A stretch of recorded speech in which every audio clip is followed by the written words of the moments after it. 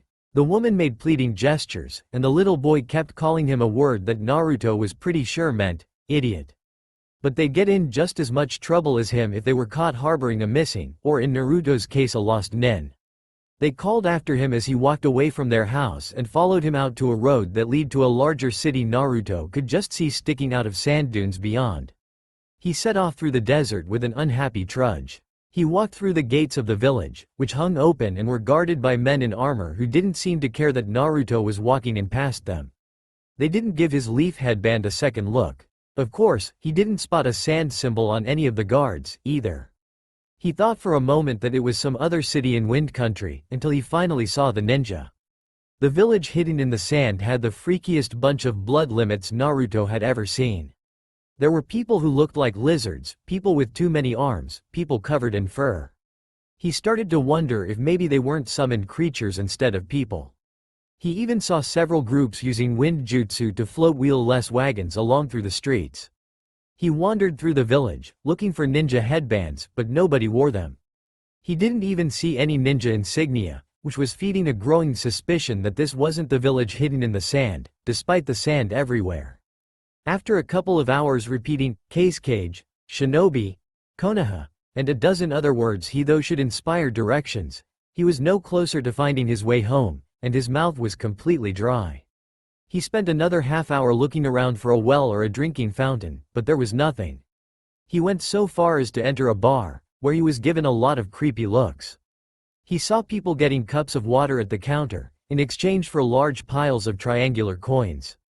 He frowned and went back outside, slapping away a hand as a large man tried to grab him. He went out and found an alley to slump in. A weird, rat-like creature ran by his feet. He didn't have any money for water. He didn't have any money for anything. A shadow fell over him. It was the man from the bar. He had some weird thing in his hand. It looked kind of like Sakura's blow dryer. He pointed it at Naruto and tried to grab him again. Naruto swept the man's legs out of under him and hopped to his feet. "Leave me alone, you jerk," he demanded. The man pointed the blow dryer at him. Naruto wasn't really afraid of it, but dodged out of its path on general principle. He was glad he did. A red light came out of the blow dryer and burned a hole in the wall. Naruto dashed around out of the line of fire and kicked the weapon out of the man's hand, and then kicked him in the face for good measure. The man went limp. Still scowling, Naruto went through the man's pockets, but there weren't any of those little coins. "I guess you were going to rob me, but the joke's on you, jerk," he declared. He kept the blow dryer fire shooting thing and went wandering again. As he walked away, he saw a couple of short people in brown, hooded robes running out to rob the man he'd knocked out. The small robed people made strange bubbling sounds at each other as they fought over the downed man's shirt and boots. It was so stupid. In Leaf there were rivers and fountains and wells, but here blood seemed cheaper than water. Naruto considered robbing someone else, but he didn't really understand how the money around here worked. He climbed up on a roof and watched the street vendors sell what looked like dried-out frogs, small bottles of liquid that were definitely not water, and more of those strange, fire-shooting blow dryers. Some people were exchanging the little triangle coins, but then others would give a crystal-looking thing to a merchant and then get it back. Others would press their thumb to a glowing board.